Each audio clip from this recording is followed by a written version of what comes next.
सत्ता में आने से पहले टीएमसी सुप्रीमो ममता बनर्जी ने वक्फ संपत्तियों की लूट की जांच सीबीआई से कराने का वादा किया था, लेकिन ममता बनर्जी को सत्ता में आए 12 साल होने के बाद भी वक्फ संपत्तियों की लूट का सिलसिला जारी है। ऐसा ही एक मामला दमदम कैंटोनमेंट के 45 नंबर खूबलाल शाह स्ट्रीट में सामने आया है, जहां कुछ लोगों पर मस्जिद की जमीन पर गैरकानूनी तौर पर बिल्डिंग बनाने का इल्जाम लगा है। खुदा के घर की जमीन को बचाने के लिए जब मस्जिद के साबिक मुतवल्ली अबैदुर रहमान ने आवाज उठाई तो उन पर कातिलाना हमला कर दिया गया। 4 जुलाई को हुए इस हमले में अबैदुर रहमान बुरी तरह घायल हुए हैं। उन्हें दमदम म्यूनिसिपैलिटी हॉस्पिटल के आईसीयू में भर्ती कराया गया है, जहां वो जिंदगी और मौत के बीच झूल रहे हैं। इस घटना के बाद से उनकी बहनें और भांजियां डर के साए में जी रही हैं। वो मुख्यमंत्री ममता बनर्जी और तमाम मुसलमानों से इंसाफ के साथ साथ अल्लाह के घर की जमीन बचाने की गुहार भी लगा रही हैं।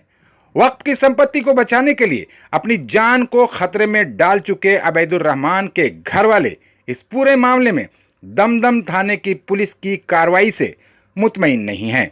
उनका कहना है कि वक्फ बोर्ड और पुलिस में वक्फ की जमीन पर गैरकानूनी कंस्ट्रक्शन की रिपोर्ट दर्ज कराने और धारा 144 लागू करवाने के बावजूद मस्जिद की जमीन पर कंस्ट्रक्शन चल रहा था।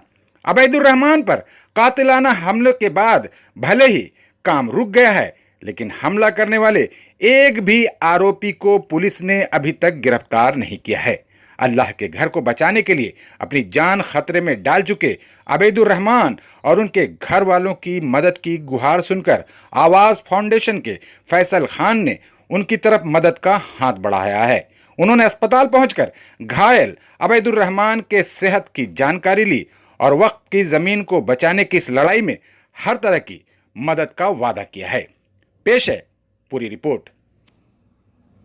मेरे मामा को इसलिए मारा जा रहा है क्योंकि वो अल्लाह के घर को बचाना चाह रहे हैं। अल्लाह के घर में ये लोग इलीगल वे में अपना प्रमोटिंग करना चाह रहे हैं, जो कि मेरे मामा नहीं चाह रहे हैं ये हो। प्रमोटिंग क्यों होगा वहाँ पे? वो तो मस्जिद है ना, मस्जिद है, रहने का तो किसी का जगह नहीं है वो कि वहाँ पे इलीगल वे में आप कैप्चर करके रहेंगे वहाँ पे। बस यही मुद्दा है कि वो लोग वहाँ पे प्रमोटिंग करना चाह रहे हैं। और कोई खाली से वो लोग 2 प्रमोटर को हायर किए हैं, जो कि एक तरह का डॉन भी है, बदमाश भी है, गुंडा भी है, जिन्होंने उनको रोकने का कोशिश किया, जिन्होंने उनके ऊपर हमला किया। प्रमोटर का नाम है सैदुल सरदार, जो कोई खाली के रेसिडेंट है, और रहमान मंडल। इन लोगों के साथ यहाँ के टेनेंट लोग मिले हुए हैं, जिसमें कि इमाम साहब का भी हाथ है, जो यहाँ के इमाम है उनका भी पूरी हाथ है इसमें। उनका नाम फैज़ान आलम है। उन टेनेंट जो है उनका नाम है अली अहमद। उनके 3 लड़के जिन्होंने मेरे मामा को बुरी तरीके से मार के घायल किया, उनके 3 लड़के शेख राहिल, सद्दाम, नबी अहमद, और एक टेनेंट है जिनका नाम है मुन्ना। उनकी वाइफ, उन्होंने भी हमला किया है, आसमा बेगम। उनके दोनों लड़के, मासूम खान के लड़के ने ये किया है, उनका नाम है शमशाद।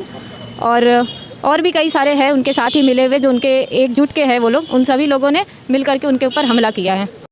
ये पहले इसमें का मतवल्ली मेरा भाई ही था, ठीक है। तो इस सब के लिए खिलाफ करके उठा, तो पहले इन लोग सब इनको किसी तरह तो अभी खारिज कर दिया, लेकिन ये पीछा हटा नहीं है। हम तुम लोग से पीछे हटेंगे नहीं, हम लड़ेंगे इसके लिए।